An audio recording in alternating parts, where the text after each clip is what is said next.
It's story time.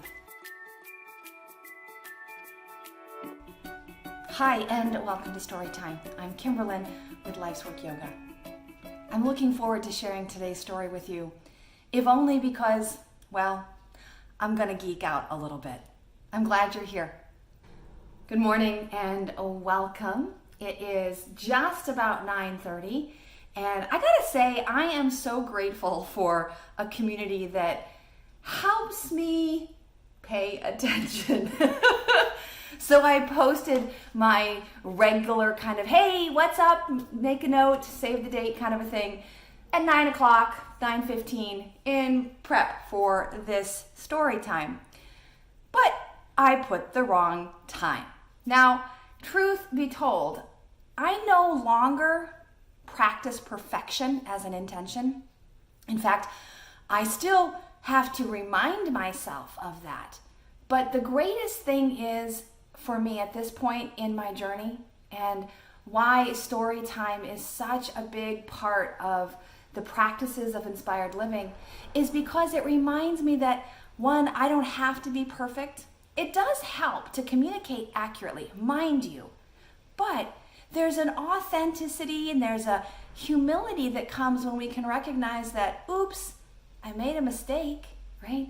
Or I didn't finish my thought, my sentence, my post, I forgot to hit send, whatever it might be. So my apologies if you came to story time at 9. I don't know how that could have happened, being that I posted that reminder at about 9:12. So sometimes my mistakes are inconsequential.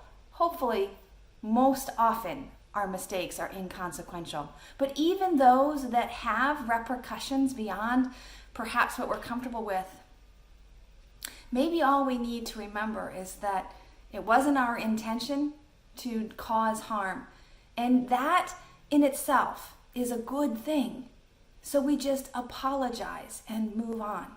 So my apologies. I am sorry for posting the wrong time. But I hope that those of you who came at 9, who have some sort of key to time travel, will share your secrets on story time. But we'll find your way back to today's video. Because today I want to talk about the intersection of the inhalation and the exhalation. Now, I know that I'm kind of a language geek. Like, I get really excited about understanding the Sanskrit, the language of yoga. But I also really geek out about anatomy and Latin, the language of anatomy, and language in general, like just the nuances of flavor that we can come up with in terms of metaphor and simile and storytelling. And that's really where this phrase comes from that I say, at the intersection of inhalation and exhalation lies inspiration. So take a breath, right? Inhalation. Let it go. Exhalation. The practice of breathing is something that our body does subconsciously, but is also receptive to the conscious attention. And that is why inspiration lives there at that intersection. If we don't do the practice, if we don't come to that point where inhalation and exhalation meet, if we don't come to that place of practice, we will never be ready for what is going to meet us there, opportunity. And it's in that sweet spot of doing our practice, doing the things that attract our attention and help us to live from intention in an action mindset, right? In that space, that is when opportunity will come to us. Because if we do it right, meaning with integrity, with transparency, and with authenticity, opportunities will come. I promise you, opportunities will come. Let me give you the story about my first paid gig as a keynote speaker and teacher trainer. And I was all of the young, ripe age. Well, I think I already said it was 30 years ago. So now I'm torn. Do I tell you how old I was, or do I let you do the math, right? Either way, let's say that it was a long time ago and I wasn't yet working in the training field, right? I wasn't employed professionally in that way, but I had been doing training and development, and specifically leadership development of peers, for about 8 years actually. And so this was an opportunity that was offered to me from a former mentor, someone who had been the adult leader of my youth group. And she hired me. And I say that word differently than she requested or she invited me. She hired me because she paid me. And she came to me with the proposal: I would like you and your knowledge and skills and personality to lead this retreat for my young adults. She was still working in leadership development with young adults, and I was studying leadership, right, in the educational setting. This was in my master's program. But I had been working in this industry for about, 4 years, and prior to that, probably teaching at least 8 to 10 years. So when she asked me, of course I said yes. And then I got scared.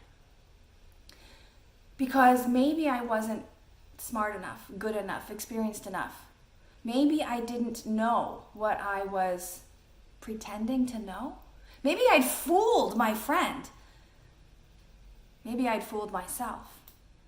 So fortunately, I had the time to dive into a presentation, right? And this was actually back in the day when PowerPoint was pretty new. Not really, but at least in the sense that you didn't come to a youth retreat and have PowerPoint. But I did. I took this very seriously.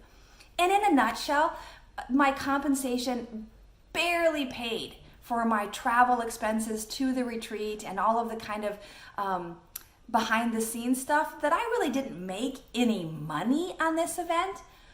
But I made something much more valuable than money, which was I learned how to work through that imposter syndrome that can show up. That if you do the practice, if you come back to what you know and you work from that place, you can share what you know. And that is more than enough. It's you funneling your attention to share it with someone else. And that's the greatest gift that we can ever give.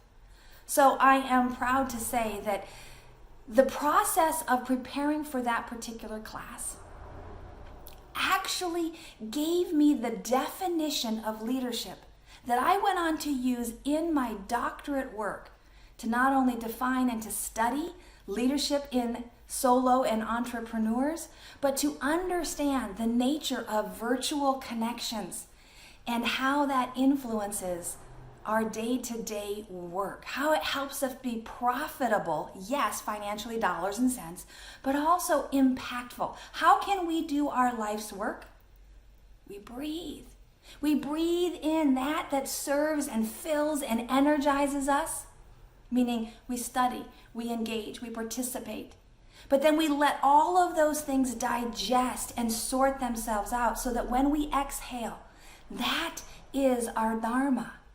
But it's the intersection of the practice and the exhalation, the dharma, that intersection of where opportunity can find us.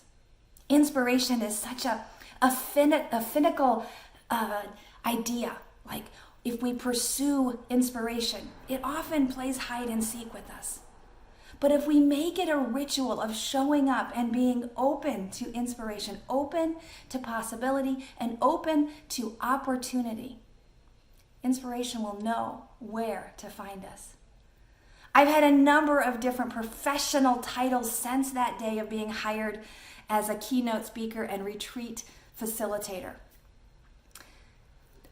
From academia to corporate to medical research to independent contractor and consultant to business I guess I would say that a business coach first, and then into my yoga world. So I bring all of that together. And if I had at any point refused to cross that intersection of not doing the practice of diving in to my own story and peeling back the layers, as Stephen Cope says, as far as balancing the challenge and the sport. He calls it the calm abiding and the clear seeing. If I don't do the practice, I won't be ready for the opportunity. But even prior to that is finding the practices that help you live life well, help you live intimately with inspiration. And I believe those practices are learnable, that they are accessible.